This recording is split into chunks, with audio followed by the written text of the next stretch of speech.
ছোটবেলা থেকে চানাচুর বলতে আমার একটাই পছন্দ, মুখরোচক, স্বাদে স্বাস্থ্যে।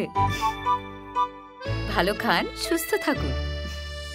মুখরোচক, ভালোবাসার 75 বছর। তুমি কোন শহরের অলরেডি এত মিলিয়ন ভিউ পেয়ে গেছে এবং এতজনের মন জয় করেছে, তোমাদের শুটিং এ যদি একটা উড়াধুরা মোমেন্ট থাকে সেটা কি থাকে?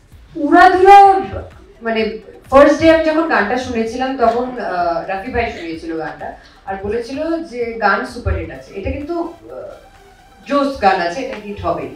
তো আমি বলছিলাম উড়াধুরা মানে কি, মানে ফাটাফাটি। আর শুটিং এর এক্সপিরিয়েন্স এটাই বলবো যে গান অনেকদিন পর একটা পেপি সং করছিলাম, ডান্স নাম্বার যেখানে খুব সাজতে পেরেছি, নাচতে পেরেছি। So I was happy in the environment and now I am more happy because সবার এটা এত ভালো লাগছে। So that's it. উড়াধুরা বেবিকে ভালো লেগেছে তো? উড়িয়ে দিয়েছে তো? আমাকে ভালো লেগেছে তো? দুষ্টু পাঠিয়েছি তো? উড়িয়েছি তো? উড়াধুরা হয়েছে তো? উড়াধুরা গানটা আর শুটিং মোমেন্ট পুরোটাই ছিল উড়াধুরা। হ্যাঁ।